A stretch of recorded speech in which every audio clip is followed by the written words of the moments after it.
most spiritual, most important emotion of all. It's the antidote to the two things that stop us, which are fear and anger. Fear is why we don't take action, and anger is why we get stuck.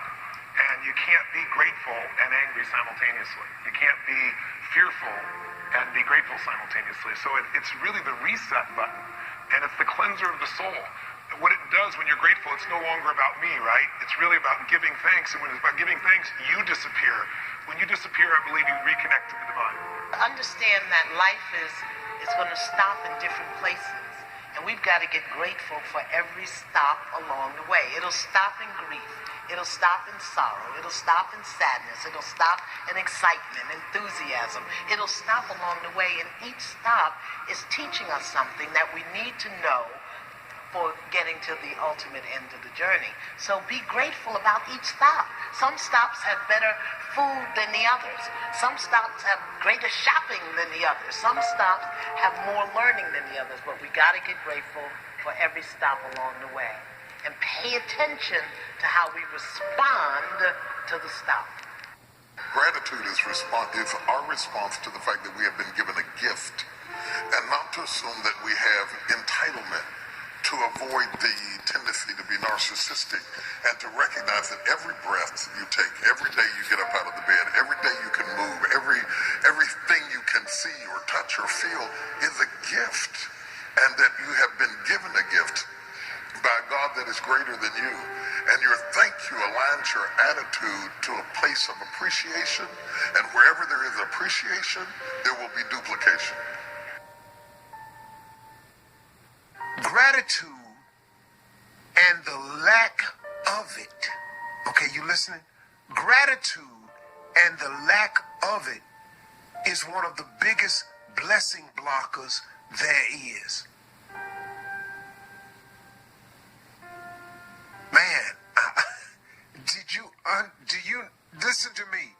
It took me years and years and years to come to this realization. I'm going to give it to you, and if you're smart, you can really wrap your mind around this thing in a matter of days if you focus on it, and in 2 weeks you can have this thing mastered. But gratitude and the lack of it is one of the biggest blessing blockers there is.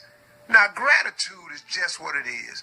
It's being thankful or grateful for something or someone and some event that's an occurrence in your life. It's just having the overall attitude of gratefulness, thankfulness, gratitude for what you have. If you can become extremely grateful and thankful for what you have, you then open up the lanes for you to receive more. But your lack of gratitude sometimes, and our lack of gratitude, causes the blessings that could flow our way to be blocked. Here's how you block your blessings. This is the cold part, man. Here's the part that I didn't get.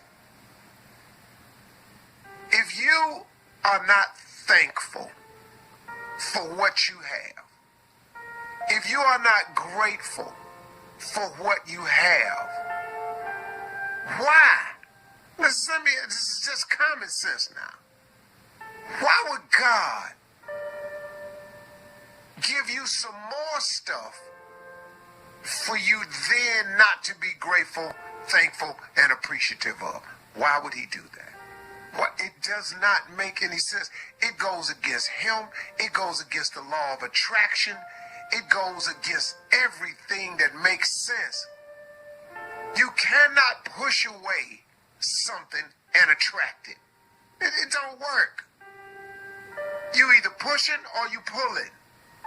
You either giving or you receiving. Which one you doing here? You either running your mouth or you quiet. Humming doesn't count as quiet. Well, I close my mouth and I hum. That don't count as quiet. See, so stop looking for the loopholes. The lack of gratitude is one of the biggest blessing blockers that there is. Man, why would God give you some more stuff to not be grateful for? Have you ever just looked at it that way? Maybe you don't have any more than you have because you're not really thankful and appreciative or show gratitude for what you have had. What I know for sure is that no matter what is going on in your life, I believe if you concentrate on what you have, you will always end up having more, even if it's just $2. If you focus on what you don't have, you will never, ever have enough. 16 years ago, I started a gratitude journal, and I will have to say it was the single most important thing I believe I've ever done. So every day, for years now, I've written down 5 things to be grateful for. And you have to write them down. It's very different than just saying, oh, I'm grateful for today. You have to physically write them down because there's power in the words.